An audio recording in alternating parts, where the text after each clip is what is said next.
Και ο Κύριος ότι όσοι πίστευσας γεννηθήτως. Δηλαδή καθώς πιστεύει. Όπως και ο πατέρας ενός άλλου παιδιού.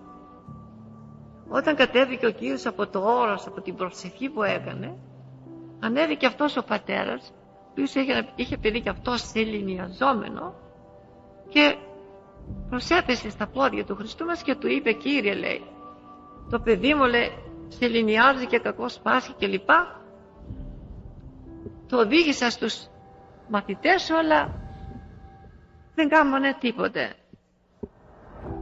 Βοήθησέ με ό,τι μπορείς να μου κάνεις. Ό,τι δύνασαι, βοήθησέ με. Πιστεύεις ότι μπορώ εγώ να σε βοηθήσω? Πιστεύεις ότι μπορώ να κάνω καλά το παιδί σου?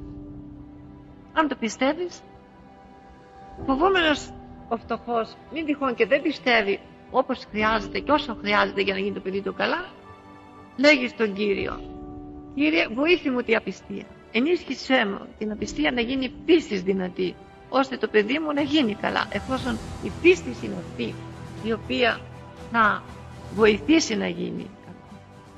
Και τότε ο Κύριος του είπε ότι πήγαινε και καθώς πιστεύεις θα σου γίνει. Και από τη στιγμή εκείνη το παιδί κάτω στην πόλη έχει γίνει καλά. Εμείς όταν έχουμε τα αιτήματά μας, όταν έχουμε τις ανάγκες μας, όταν μας προσβάλλει η αμαρτία, μας προσβάλλουν τα πάθη, μας τριμώνουν, μας πρεσάρουν, να γονατίζουμε με όλη την καρδιά, να φωνάζουμε, ή δυνατόν οι προσευχές να ακολουθούν με δάκρυα, και τα αιτήματά μας θα γίνουν γνωστά στο Θεό. Βλέπουμε και τον Δαβίδ στον ψαλμό του, στον Εσπερινό που λέει: το Κύριε και έκραξε προς εις άκουσόν μου. Εις άκουσόν μου, Κύριε, Κύριε και έκραξε προς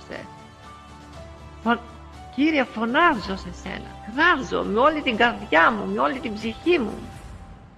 Ας εισακουστούν τα λόγια της προσευχής μου, ας έρθουν στα αυτιά σου και κάνε μου τα αιτήματά μου. Κατευθυνθεί το η προσευχή μου, λέει, ως τιμίαμα ενώπιόν σου. Και πράγματι μια τέτοια προσευχή είναι αδύνατον να μην τύχει απαντήσεων.